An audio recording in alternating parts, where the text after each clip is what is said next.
Hi, I'm Eva Banaś, and I'd like to welcome you to another episode of IT Insights InsurTalk by Future Processing.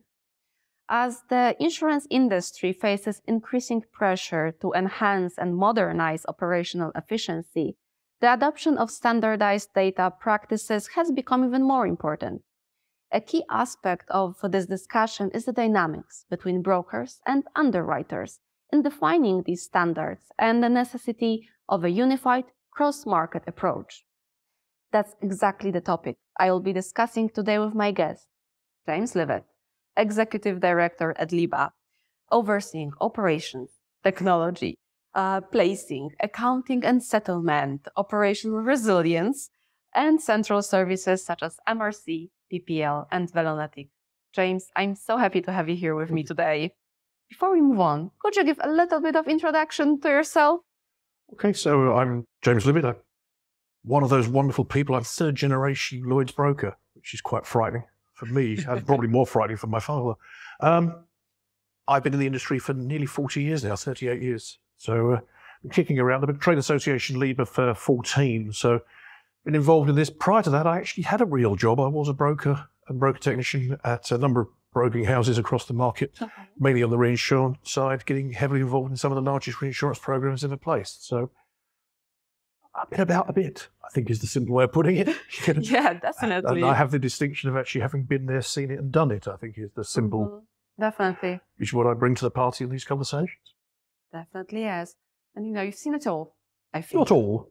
Almost. Well, hopefully there's still something new to see before I decide to go do something different. Looking at how technology advances, I'm sure there is. Oh, in the technology, yes. Definitely, yes. So, James, before we move on to the more serious questions, I have one that has always been very intriguing to me. How big is your Hawaiian shirt collection, and how did it even start? So my Hawaiian shirts collection runs to about 20 odd shirts these days, and I've got two new ones that haven't been shown yet. They're particularly so special. That's almost like exclusive. Yeah, well, they're definitely being saved for the right corporate governance meeting. What actually happened was during the very early days of the pandemic, I wore one of these shirts, which I just happened to have in the cupboard, and my chief executive, who many of you will know as Chris Craft, does enjoy winding people up. It's a hobby of his, I think. And Chris promptly took a screenshot of me wearing this shirt and put it onto LinkedIn and Twitter. It's probably, I think it's sort of, don't say viral is the right phrase. It was one of the biggest shared and hit media posts we had ever done. It only goes to show what do people actually want. Do they want to talk about change, regulation, data standards? No. Take Mickey out of somebody wearing a silly shirt? Definitely. Yes. So, of course, that started, and I had two choices, didn't I? I either owned it or fought back, and I was never going to win against Chris. So I basically bought a lot of shirts, and it's now become a good choice. and now it's sort of become part of my, I suppose, brand is the word these days. Yeah, I think so. Yeah. So that's quite a story. So it was the pandemic that brought that. Yeah, and the thing is, I'd be honest with you, is I came to a conclusion very early on, is if it made one person smile during that strange time, then quite honestly, it was worth it. You know, and it's unfortunately, well, not only is it unfortunate, it stayed with me. The best I can do these days is some loud socks when I wear my suit.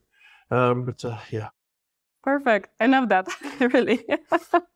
So, moving on to the more serious part of the conversation, could you give us an overview of the current state of data standards at the London market and also the challenges that you see? Yeah. So I think if you look at data standards in the market, I think first things first, and I've said this before, I'm sorry, you've heard me say this before, that we've all been using data standards for years.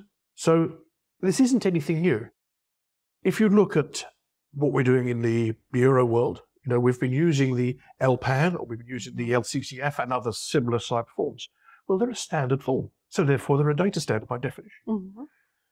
So that's that. But actually, when it comes to digitized data standards, many people haven't realized that things like ANS and ECF, these standard market processes we use with what is now called Velonetic, and originally it was exchanging, we've been using these to submit our premiums and claims for 20 or so years now, and they're all underpinned by data standards of one form or another.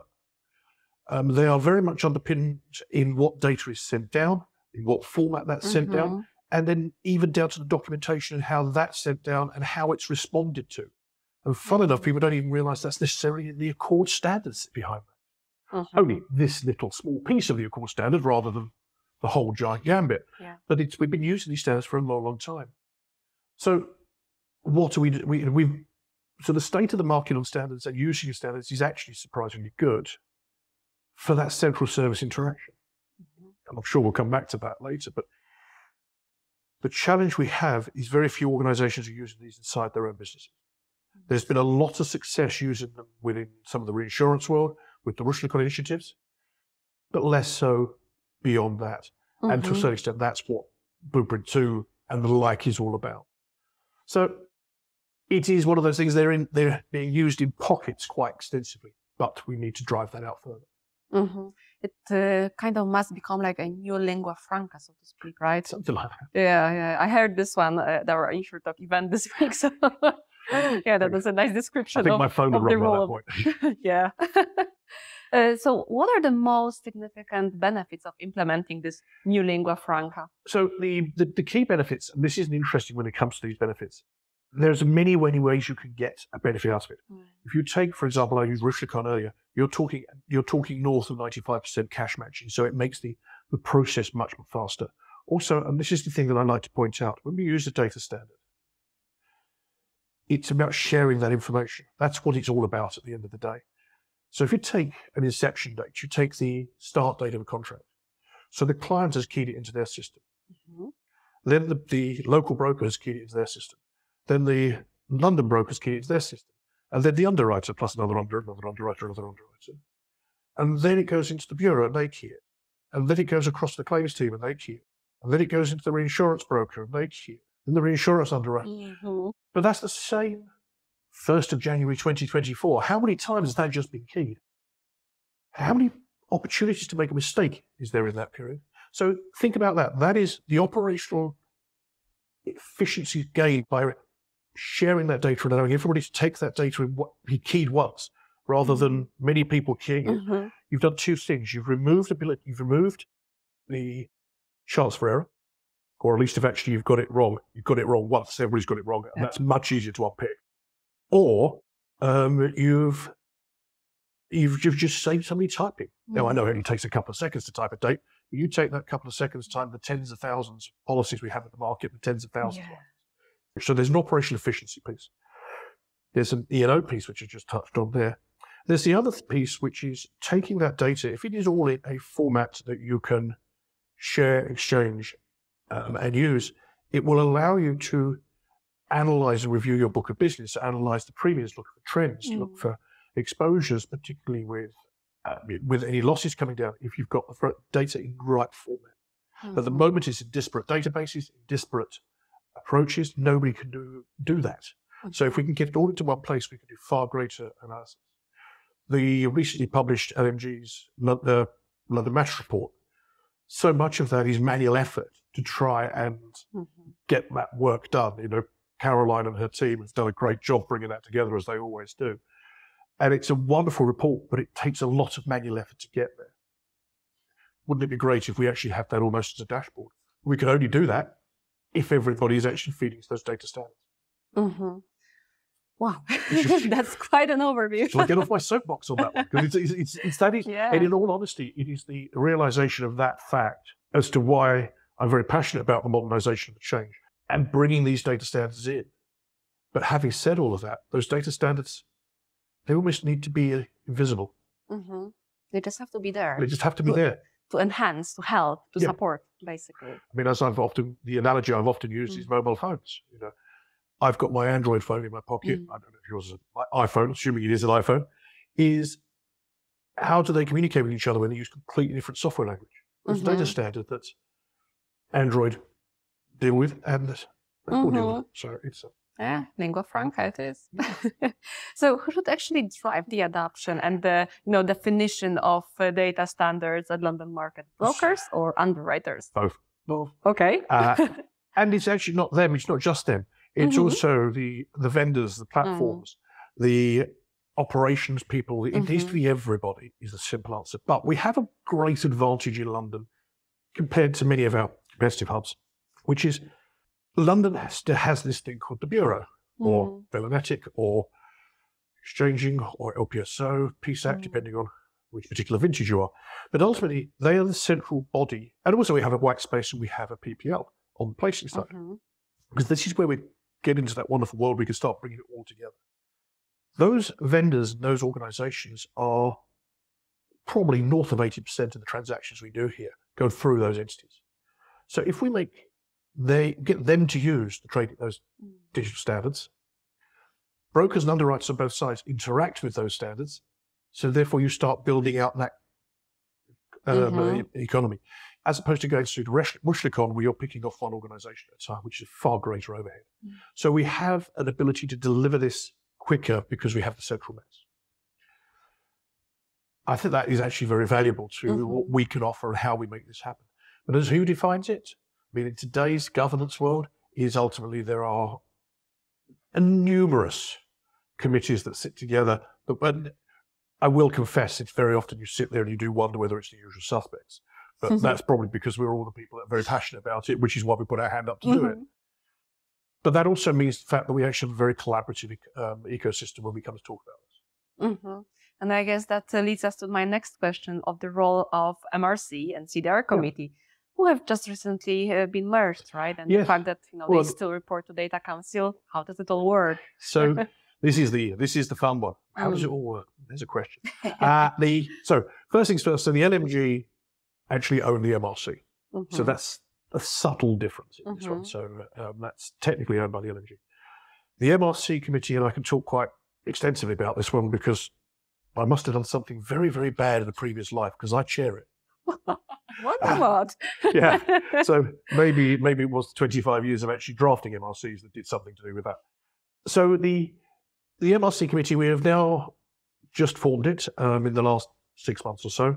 I'll come on to the CDR committee as well. So that committee meets regularly, it's a monthly meeting.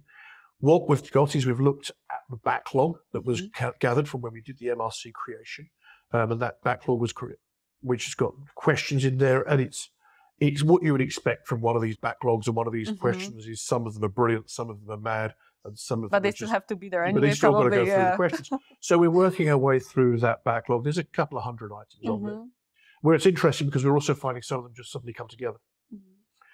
So we're meeting monthly. We're going through that. In fact, our meeting was 2 days ago, so we just have one where we have.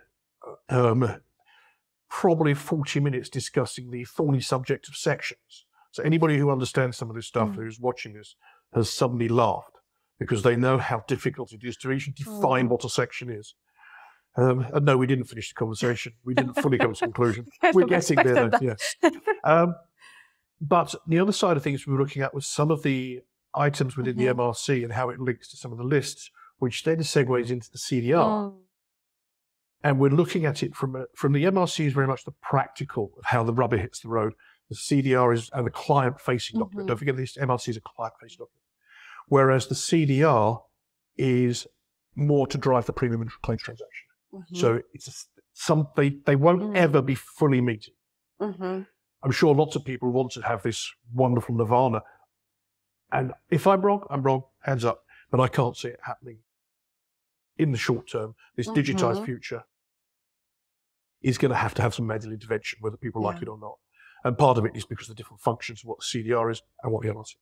So the CDR committee, again, that is up and running. It's chaired by Cassandra, who was at your event on Tuesday. That committee meets, and it's a monthly one going through the thorny topics of the CDR and what is and what it isn't. And it also, what does some of this mean? But it's interesting how we've suddenly all hit the same, not barrier, we've always hit the same point, and we need to tidy this whole piece up. Because that's actually impacting the MRC and that's impacting the MRC. And I hope by the time this actually goes out, I will have had time to talk to both Cassandra and Clarissa are a call. Otherwise, this is the first they're hearing about it. But there we go. So it could get me into a lot of trouble. We can align on that. So don't worry. So we're working our way through this stuff, and it's a tricky job. But I mean, here's one thing: we are just about to release. In fact, the circular is on my desk, ready to go out. We're about to put a market communication out there because under the LIIBA website, is there will be a place for people to raise questions on the CDR, on the MRC, add items to the backlog, and actually see how we're clearing the backlog. That's literally about to go live right now. So wow.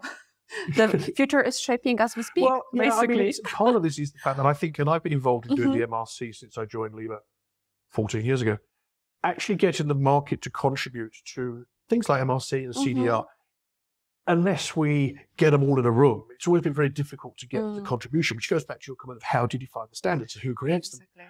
We're giving people the opportunity to actually contribute to these things. And you know what? Somebody wants to write on there this load of rubbish, then they're more than welcome to. But if they can justify it's a load of rubbish, then we can think about it. What I'd hope is some people say, yes, you're doing the right thing. That's what I really would like. But, so that's how the CDR and the MRC committees, they're running, they're up and going, and we're chunking our way through it. It's a long job, but at the same time, I think that's also key to point out. This is not a one shot and done. This is evolving, and we've got to keep this evolving. So anybody who thinks the MRC version 3 is the last one, no, there'll be a 3.1, there'll be a 3.2, but I'm not mean enough to issue them that close together. So you probably won't get a 3.1 until next year. You might get a little bit of advice and guidance notes over this year just for common problems. Well, that's quite a story behind it all, really, to digest. But yeah, it's quite. It's a day job. I mean, it's your daily life basically that you have to handle anyway. So. Yeah, I mean, I do sometimes point out I'm a professional meeting goer. Moving a little bit more to the technology side of things, could you give us an example of like a successful implementation of those data standards that we're talking about, but outside of London market, that actually the London market could learn from? So I think the simple answer to that is Rushlicon. It is that simple. It is the great success. At least this answer is simple. This is the really simple answer. And obviously. Mark Bennett from Accord was presenting at your event on Tuesday. The Rushlicon initiative, it's been kicking around, as I commented at the time, about 20 odd years, and it's got traction there with some of the largest reinsurance brokers and underwriters across Europe. And you talk to some of the people involved in that program. I'm sure that Simon Squires at AXA Excel will talk to you for days on this one, as would Richard Brame at WTW. Terry Keltham at Gallagher Re, all of these guys and girls who are involved in this thing, they are very passionate about this, and they can prove and show how fast and well this is working for them and the operational benefits. I think on top of that, there was a London market attempt to do this previously called e-accounts, which floundered for a number of reasons. I could go into them here, but I'll probably get myself into trouble. So I won't. But they were used by one or two brokers. And one broker who used them, they just said to me, this is 95% cash matching. This is just making my efficiency process so fast. And that was the key thing about it. So they are successfully used. I think people look at it and go, it's new and it's difficult, but it's not.